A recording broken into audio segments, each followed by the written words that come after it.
Actually, this is a very important topic in the Presbyterian Church.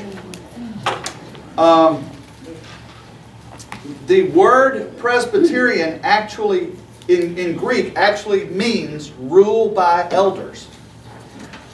We have named ourselves after the way we govern ourselves. Okay? So talking about church government gets really right to the heart of what it means to be a Presbyterian.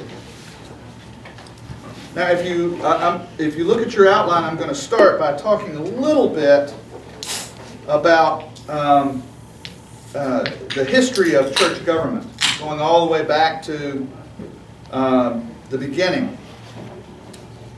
Not quite to the beginning. I'm not going to go all the way back to our Lord and Savior Christ, but I'm going to go pretty far back. There are two historical forms of church government. The first is called Episcopal collegiality. Episcopal refers to bishops. So the Episcopal Church is the other church that names itself after the way it governs. Do we need an extra sheet for somebody? Okay, guess not.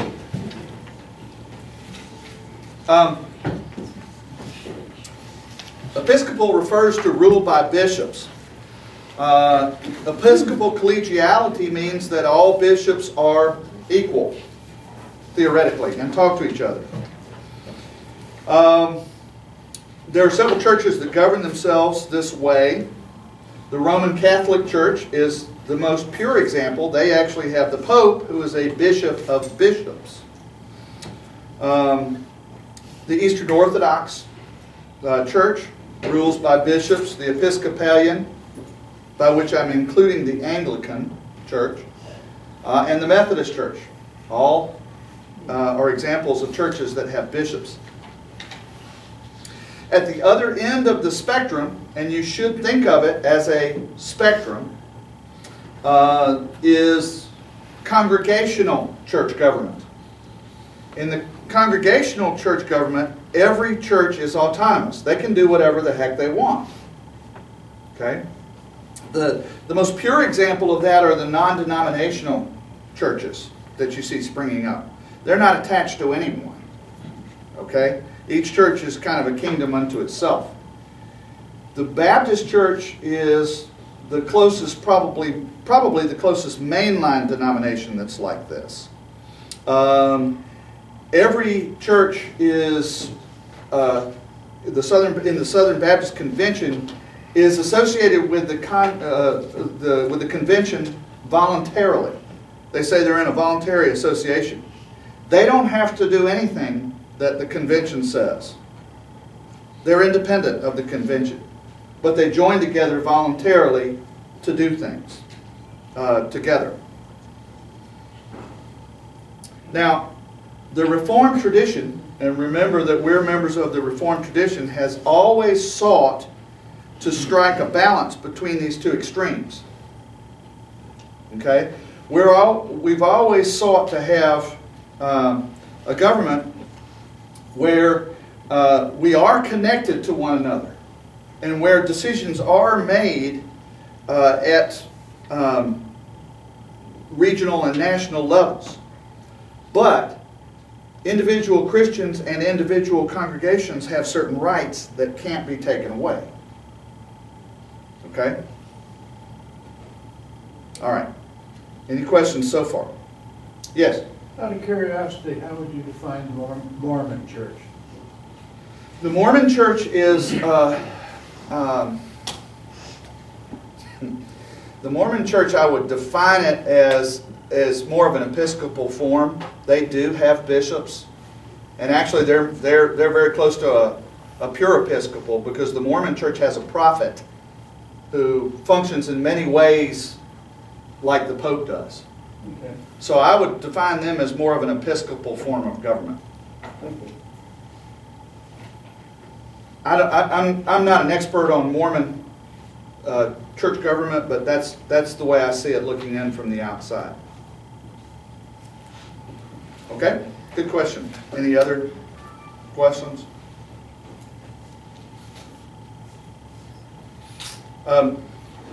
Okay, Suzanne, you can photograph me if you want, but I'm already on camera over here, so that's okay.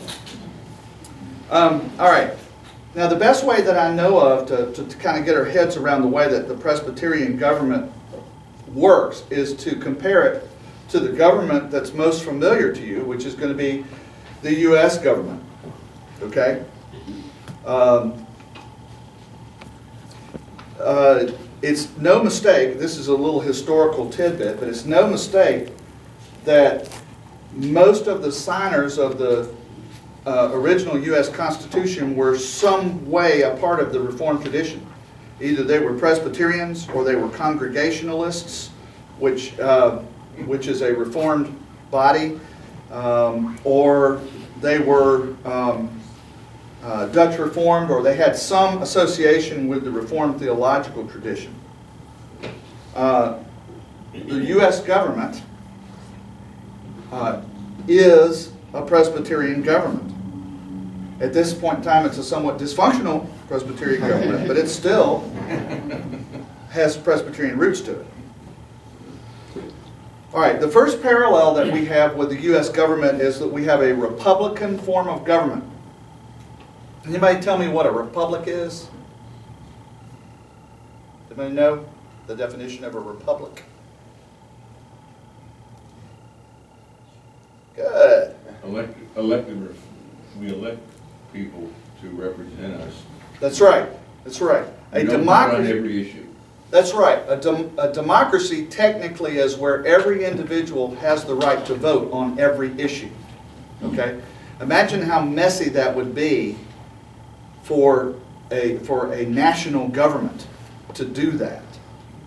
The only place where we really see that is if you look in the northeast part of our country, up in New England. A lot of the little townships are Democratic. Every issue comes up for public referendum. Okay? But you don't see that at the national level that I know of anywhere anymore. We have instead a republic. We elect representatives who decide matters for us. Okay? That's the definition of a republic. That's the kind of government that the Presbyterian Church has. We have a republican form of government. We elect representatives. Okay? Actually, we elect commissioners, but I'll go into that later. Democratic elections. Okay? We do elect democratically. Everyone who is an active member in the Presbyterian Church has a vote. Okay? We are governed by a constitution, just like the U.S. has a constitution. Now, you've already been introduced to a part of the Constitution. This is the Book of Confessions. We've talked about it in the last 2 weeks. If you notice, in the subtitle beneath it, it says, The Constitution of the Presbyterian Church, USA, Part 1. Okay? The Book of Confessions is Part 1 of the Constitution. The second part is called the Book of Order. Okay, and it's subtitled The Constitution of the Presbyterian Church, USA, Part 2. We're going to talk a little bit more about that in just a minute. All right, the next parallel is that parliamentary bodies. In the U.S. government, we call them legislatures, we call them Congress, right? The Senate, these are parliamentary bodies. Here in the in Presbyterian Church, we call them councils. But the idea is the same. They are deliberative parliamentary bodies like the U.S. Congress, the state legislature, like the English Parliament. They operate very similar to those bodies. Okay? And we have a multi-level government with the rights of individuals and lower-level jurisdictions protected, much like the U.S. government. Okay? Questions? Good. Now let's talk about some of the ways that our government is different from the U.S. government. Probably the biggest difference is the one I've listed first here. There is no separation of powers. In the U.S. government, we have a strict separation of powers. You have the executive branch, and you have the legislative branch, and you have the judicial branch. Judges, the justices of the Supreme Court, cannot serve in Congress at the same time that they're justices of the Supreme Court. The President is not a member of Congress. He's not a member of the U.S. Senate. Senators and congressmen can't be active judges. They can't be president. We have a strict separation of powers. And they have strict separation of duties as well, do they not? Okay? We don't have that. Okay? The moderator of the General Assembly is a member of General Assembly. Okay? We do have room for judicial process. We don't have judges, but we do have room for judicial process. But the people who serve in that capacity are also serving the General Assembly or the Presbyterian or whatever level they happen to be serving. So we don't have any separation of powers. There are no checks and balances like we have in the U.S. Constitution. Okay, the Presbyterian, the only check and balance is the voter, right? The individuals who vote. The General Assembly, the moderator of the General Assembly is subordinate to the General Assembly. The judicial process actually is set up to have some autonomy, but it is still subordinate, considered subordinate to the General Assembly and to the Presbyterian, whatever level they're at. Term limits. We don't have those in the U.S., but we do have them in the Presbyterian Church on some offices. Elders are elected for life. They retain their office for life, but they're not actively serving on the session for life. For example, they're allowed to serve 2 consecutive terms, and then they have to rotate off the session. For example, Janice, you rotate off this year, do you not? Janice has been serving us for 6 years. She's not eligible for re-election this next time. She has to sit out for at least a year before she can be re-elected. That's the way that our government is set up. So there are term limits on some offices in the U.S. government. Okay? There are no restrictions on election of members to office. Any active member can be elected. Now that's not true in the U.S. government, right? Rachel and Laura can't be elected President of the United States. Well, it's not only that. They weren't born in the U.S. Yeah.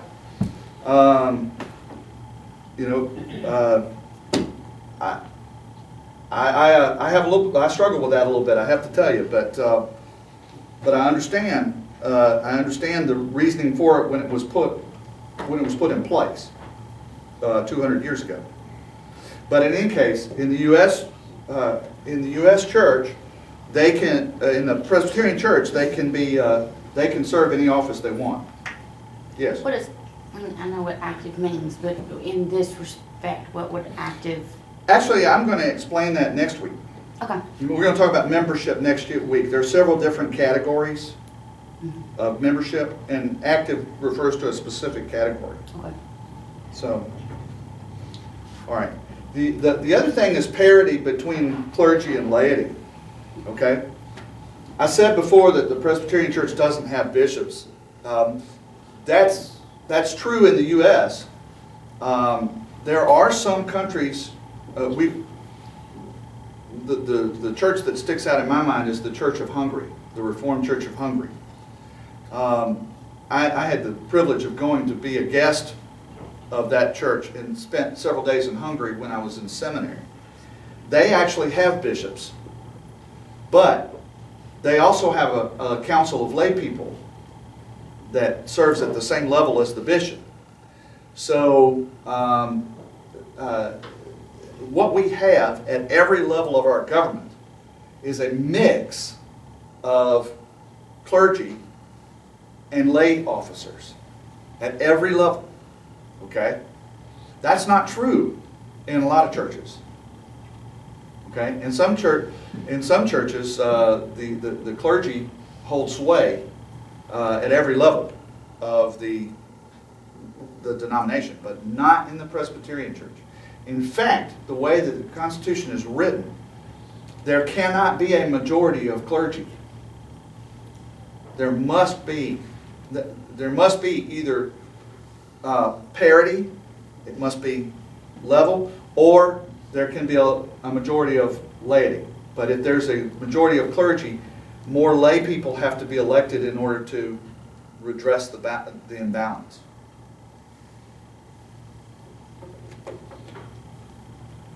All right, any questions? Okay. I see some confused looks. If some of you have been to Presbyterian meeting, you may think, well, there are more clergy here than there are lay people. The reason for that is not because lay people weren't elected to those positions, but because they didn't bother to show up.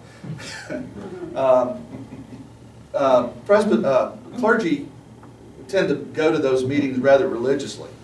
Lay people very often they'll skip out or they won't be there because for good reasons, because they have to work or because they have other responsibilities. Whereas we only work one day a week. But in any case, that being the case, that's why you see that in that situation. You know what I tell people is that all that proves is that I'm smarter than you. I picked a job where I could do that. But anyway. Any questions? Okay, let's go back over here to where we were talking about the Constitution. As I said before, the Constitution comes in two parts. The Book of Confessions is considered to be the superior part. Now, what does that mean? That means if there is if there is, for any reason, a dispute between what the Book of Confessions says and what the Book of Order says, the Book of Confessions is supposed to win. Okay? Of course, that all assumes that we know what the Book of Confessions says. But that's the idea that the Book of Confessions is supposed to be of superior authority to the Book of Order. All right. The Book of Order reads more like what you would be accustomed to when you read a Constitution. And I said on the syllabus that it's superior in authority, but actually I should have said it's inferior in authority to the Book of Confessions. The Book of Order has four parts to it. The first part is the foundations of Presbyterian polity.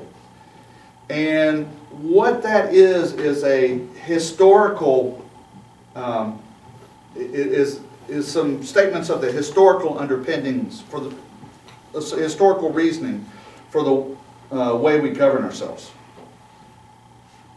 It's supposed to give some of the historical context for that.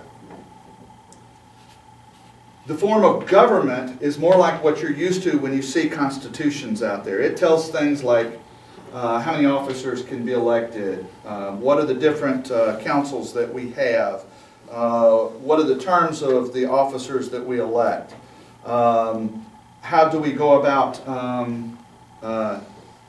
credentialing preachers and bringing preachers into the fold? How do we go about hiring them? How are the churches supposed to govern themselves? How is the church supposed to deal with its property?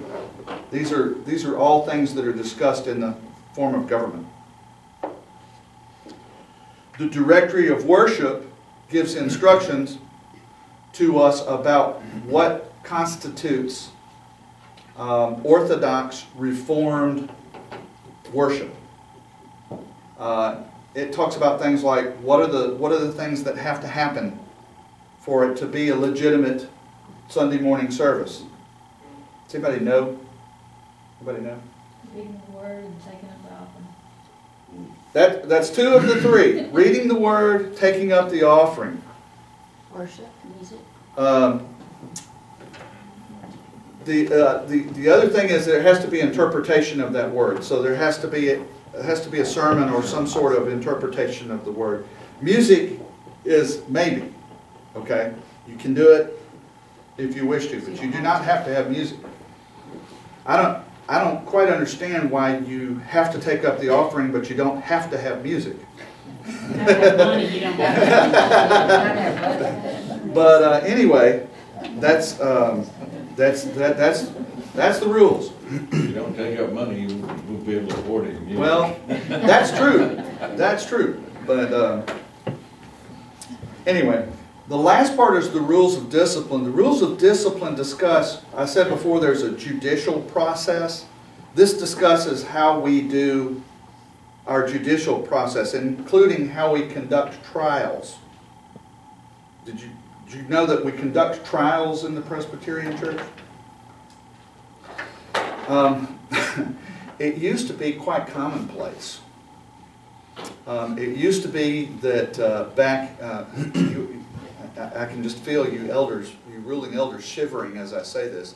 It used to be back at the end of the 19th century and the early part of the 20th century that sessions used to bring church members to trial for violations of discipleship, shall we say. You can go back and read session minutes. I'll give you an example, and you can see how ridiculous this practice was. The late pastor of the Peachtree Presbyterian Church in Atlanta was a man named Frank Harrington. His grandfather or great-grandfather, one, was brought to trial by the session of the church because he was seen at a dance and appeared to be enjoying himself. Not that he was dancing, but that he was there and he appeared to be enjoying himself. Who saw him? Huh? That's my question. That's a good question. That's an awfully good question. He never did answer that, and you know the shame of that was that he said there's no evidence that whoever this was, his grandfather, great-grandfather, was ever seen in church again. Wow. I hope we don't ever revive that practice. I think we've got better things to do with our time than try members of the church for that kind of behavior. But in any case, trials still do go on. They tend to, most of them tend to be focused on preachers. And they tend to be for what I consider to be much more serious abuses, things like sexual misconduct or, you know, those things. And they tend to go on at the presbytery level. But it's still in here. The session can still bring members of the church to trial. It's still possible. What now? They're afraid to.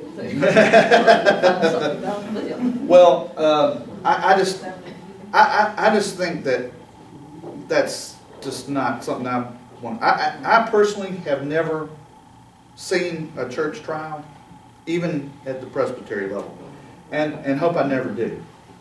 I'm just as happy not to be involved with that. These days, we have what we call the Permanent Judicial Commission that does these trials. If you get elected to that, it's a 6-year term, and most of the time these days, you go an entire 6 years without doing anything. And that's good, right? That's a good thing. So that's if any of you ever get approached about serving on that, it's not a big deal for you to do it because I can't remember the last time they actually went to trial over something. So, I mean, 6 years of doing nothing. All right, any questions? Okay. Our parliamentary body, by the way, this thing is updated every couple of years. I said before, the Book of Confessions can be amended, but it's very difficult to do so. The Book of Order gets amended all the time. Every time we have General Assembly, which is once every 2 years, this thing gets amended. It's been my experience that about half of the amendments are what I call English teacher amendments. Let's change a comma, let's add a word, let's do something, but it doesn't really change the meaning of the current reading that much. We spend an awful lot of time parsing these things, and it seems a little ridiculous to me, but Too much time on their hands. yeah, it really is. It really is. All right, let's talk for a minute about councils. Councils are what we call our parliamentary bodies. We have 4 of them in the Presbyterian Church. Okay? And this is in ascending order from smallest to largest. First is the session. Every church has its own session. The session is composed of ruling elders that are elected from within the church, and the teaching elder, which is your pastor or pastors. Okay? All right. This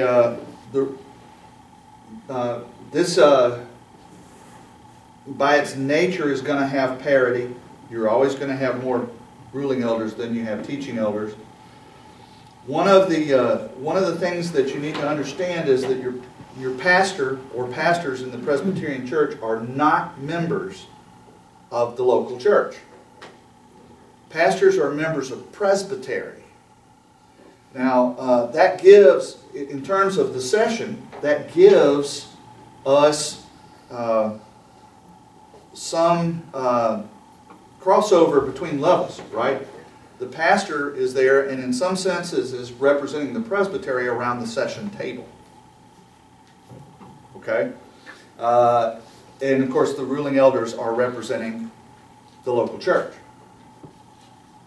Okay?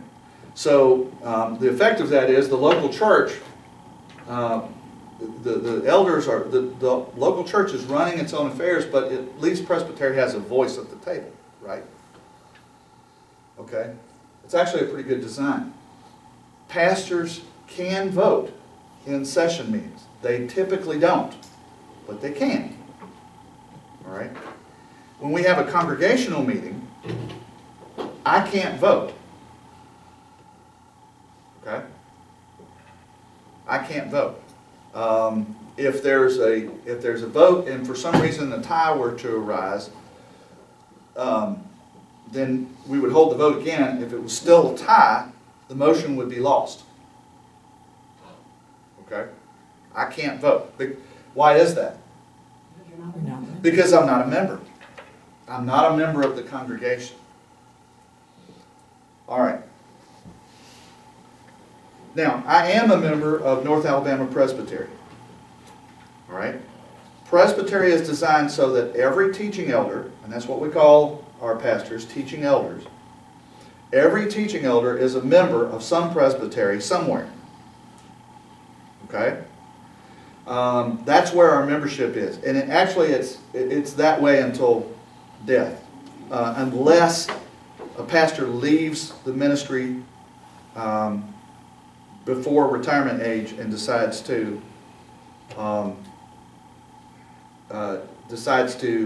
go back into the church as a layperson. And that does happen. That does happen.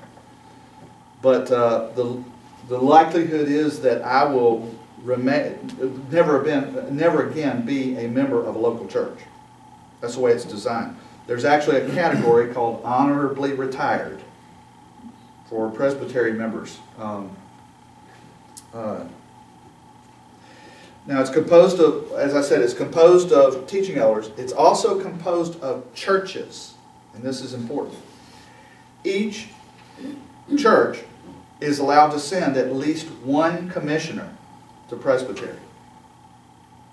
Now, sometimes it can send more. There are two occasions where it can send more. The first occasion is if there are more teaching elders than there are ruling elder commissioners coming from the churches, then the presbytery can grant or must grant some churches the right to send more. Now, different presbyteries have different ways that they go about doing that. But that's so that we can address that imbalance. The other way that it can happen is based on population of the church. After certain levels, certain churches get to send more commissioners. And they still have to vote both for it. Absolutely. Yeah. Absolutely. Right. That's so that the preachers as a block theoretically can't outvote them. Now, like I said, if they don't go to the meeting, but at least we've redressed the imbalance as much as possible. Now, the word commissioner is important. We distinguish between commission and committee in the Presbyterian Church. A committee doesn't really have any power to do anything except report. A commission acts on behalf of the presbytery or whatever council it's a commission of, when it operates. And so it has the power to act independently. When we elect people to presbytery, we elect them as commissioners. The understanding is that they're not, despite what I just said a few minutes ago, they're not there to represent us. Okay? We elect them with the understanding that they are going to vote God's will as they see it. Okay? We're placing a lot of trust in these individuals, hoping that they'll win out. I've been in session meetings where they said, we need to get with whoever's going to presbytery and let them know how we want them to vote. None of that. We can't do that. That's not the way our system works. When we're sending somebody to presbytery, we're placing trust in them. We're trusting them to hear the voice of the Holy Spirit. Okay? And now, I'm not going to say that that's always the way it works, but theoretically, that's the way it's supposed to be. Okay? All right. Now, the next level up is the Synod. Actually, I'm going to talk about the Synod and the General Assembly together because they're sort of the same way. Every presbytery sends one commissioner, one teaching elder commissioner, and one ruling elder commissioner to Synod and to presbytery. Okay? It is possible for presbyteries that have large contingencies of or large numbers of people, large populations, to send more, I think. But that's the standard, one of each. Okay? How are they chosen? Huh? How are they chosen? They are nominated by the Presbytery's nominating committee and elected by the presbytery. Actually, the way that ruling elder commissioners are chosen in our presbytery is alphabetically by church, alphabetically by city. You may or may not be aware of this, but several churches were ahead of us in the line this time, stepped out of the line, and so as it turns out, the ruling elder commissioner from North Alabama Presbytery is going to be our own Anita Raby this time. She's going to General Assembly this next. So Copeland Presbyterian Church is going to have a voice at General Assembly this year. How long is that term? Oh, it's just for one meeting? Yeah, and General Assembly lasts a week. But who goes to the Synod and who goes to the General Assembly are not the same. They're not the same. We have different commissioners. Synod is kind of a weird animal. It's supposedly between Presbyterian and General Assembly, but the power really rests at the presbytery level. The Synod, it depends on where you are, which region of the country you're in. Some synods are very powerful. Some exist only on paper. Okay? So we have a very formal way in this presbytery that we choose General Assembly Commissioner. To be honest with you, the way that we choose Synod Commissioners is, would you please go to Synod for us? You know, I mean, it's kind of, getting somebody to go is not that easy. Actually, the Synod Commissioner, we have a huge Athens contingent at both Synod and General Assembly this year. Our teaching elder commissioner is going to be David Palmer. Our Synod commissioner, our ruling elder Synod commissioner, is Don Payne. So 3 out of those 4 positions are from Athens this time. Now the other group that really goes to General Assembly, and they're not voting members, but they do have a very strong influence, are the executive presbyters. They have a very strong influence and often serve on committees, but they don't vote. Okay? They don't vote. They're not voting commissioners. But they do have a great deal of influence, in part because their constancy. Presbyteries turn over their commissioners all the time, but the executive presbyter goes and goes and goes and goes and goes, so they know how the system works. Okay? All right. Any questions? Yes? Tom was talking about the session. Yeah. Members of the session cannot conduct business without that. That's correct. And there are, make no mistake, there are churches that would dearly love to do that. But you cannot conduct business. About it.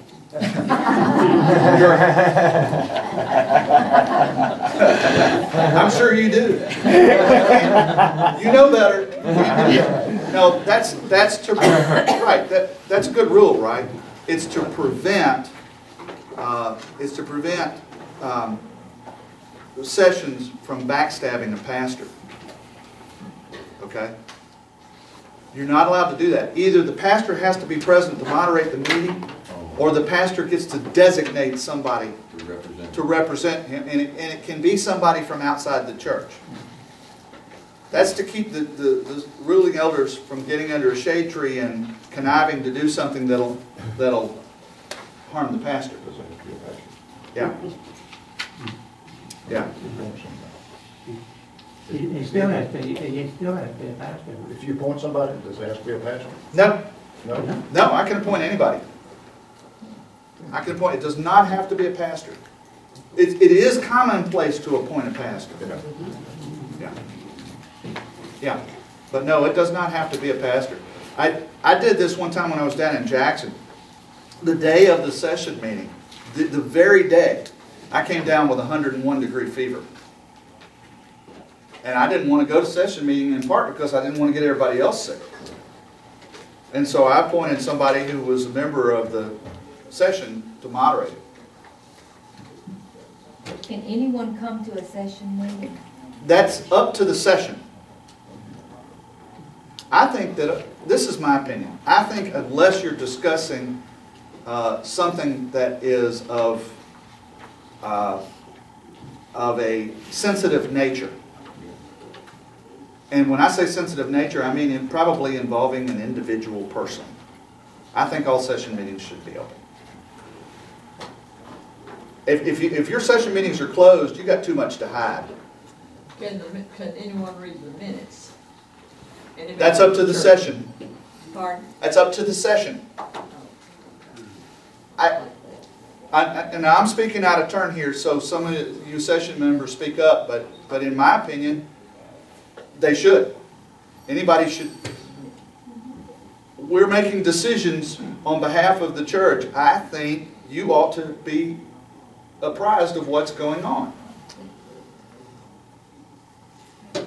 I don't, who said that? I agree. Yeah. Yeah. But as a congregation, when we elect the session, we are putting our trust We are. in the ones that we have elected, that they are gonna do what's best. What's best for the for congregation. The That's right. congregation. And we have to have that trust, Right. or else we got a problem. Well, you gotta put that try in there. Try to do. Well, I agree with you. Actually, we're going to talk a little bit next week about the relationship between the session and the congregation and how that plays itself out. That's one of the things we're going to discuss. And we're going to talk about membership, and we're going to talk about member rights. Okay? So that you can see that there's a balance here. We're going to talk about this in some depth next week. Yes? So we do have some checks and balances. Yes, but they're not checks and, yes, we do. But the checks and balances are between between the congregation and the councils, and not so much, not between executive, judicial, and legislative. Right. I was referring to what Gene was asking, can anyone read the minutes? So if anyone can come to the session meeting, anyone can read the minutes, that's a form of checks and balances. That's a form of check and balance. Yes, I agree with that. And I'll tell you something else. If there was if the session meetings are closed, I've always wondered, and I have seen churches where they were, why do people keep electing them? That's the ultimate check and balance, right? Just like term limits, we want term limits. Absolutely. We have term limits. Absolutely. Absolutely. We don't vote them back in. One of the best ways to solve that kind of problem is at the ballot box. But if someone wants to speak to the session, they have to ask permission. Yeah, technically they have to ask. The session has to know. If you come to a session meeting, you do not have voice unless you are given voice by the session. So you don't have the right to speak, but you could come and listen. And if you have an objection, you certainly can speak to an elder after the meeting. What I like about the session is coming from a Baptist church, Right. right up there and being a member in my younger days, was that what you had said earlier about the pastor in a Baptist church, even though there's deacons and all that, the pastor pretty much is the final say-so. And I think that was one of the things, well, in some churches. In some churches. Every church is different. In some Baptist churches, the pastor has no power and the deacons rule everything.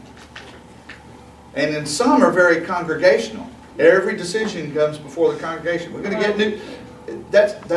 We're going to talk about that next week. But imagine if we wanted to change the carpet and we had to hold a congregational meeting to do that.